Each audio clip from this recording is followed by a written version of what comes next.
were Jesus. Jesus is the rock that they were trying to convey. But for now, let's keep this stone or the rock in our minds. And meanwhile, let's go back to the story of David. He hastily asked his brother, "Who is this giant to challenge my God?" That was the time the brothers took turns trying to calm David that nobody could outdo this giant.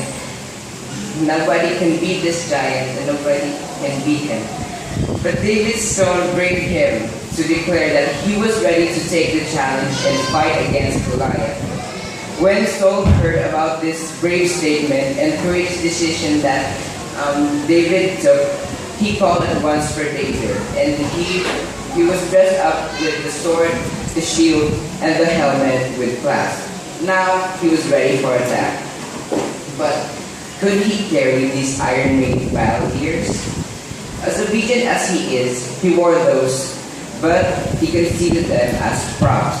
He could not even take a step, couldn't even raise his arms to fight against the Goliath in these battle gears. So he stripped them off and ran to the direction to the battle. And he found a brook and picked up 5 smooth stones, as we all know from the story. His brothers were almost grabbing him off the sea and were trying to stop him from his decision.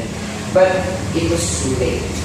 The little boy got off there could have been protective arms of love. The older brothers knew of his size or stature that he has, his age, his capacity, and because he was just a little boy and he was very inexperienced, they really wanted to protect him. But David's strong faith to the rock of life never waned, never weakened. He shouted at the giant, and insultingly, the big structure roared back in anger as to have been faced with an only innocent, incapable, incapacitated little boy. How dare this Israelite, the Goliath might have thought. What is this little boy doing in front of me? What can he do? He was just a little boy, that innocent, and he was very weak. But God's thought occupying his mind braved him even more.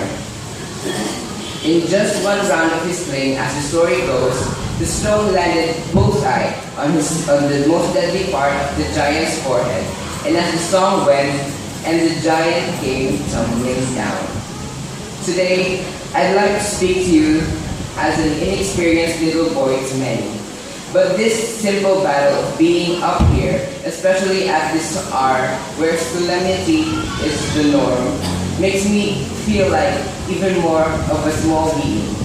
This is a battle to me, to us, the children of our youth today. However, I want everyone to think of 3 things. First, what do we think about every day upon waking up and before going to bed? Second, what is it about God that I should think about? And lastly, what benefit do I get in Him being thought of? Philippians 4 verse 8 then 6 is seen. Finally, brethren, whatsoever things are true, whatsoever things are honest, whatsoever things are just, whatsoever things are pure, whatsoever things are lovely, whatsoever things are of good report, if there be any virtue and if there be any praise, think on these things. Whatever things are true, is God true? Jesus says in John, I am the truth and the life. So we do not need to explain more. Jesus is the truth and the life, as he says. David was always with his sheep all the time, but he was equipped and ready for the beasts around him. He was always thinking of Jesus Christ, the rock of his life. I may be, or the children of my age, be seen with notebooks or other school materials, with gadgets, or ready to look out for someone to play with, but thank God for these instructions from godly parents.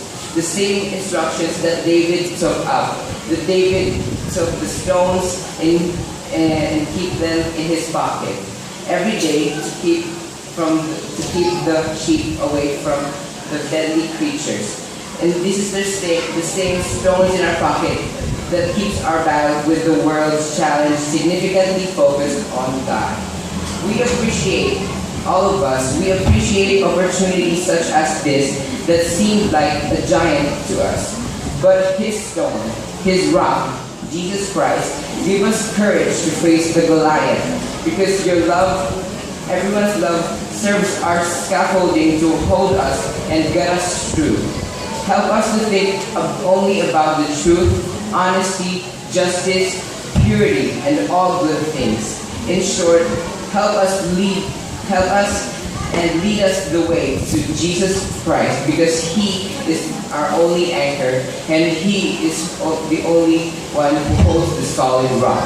May God remain in our bag and keep the stone or the rock that is Jesus Christ to brave the battle against our enemy. Happy Sabbath, everyone.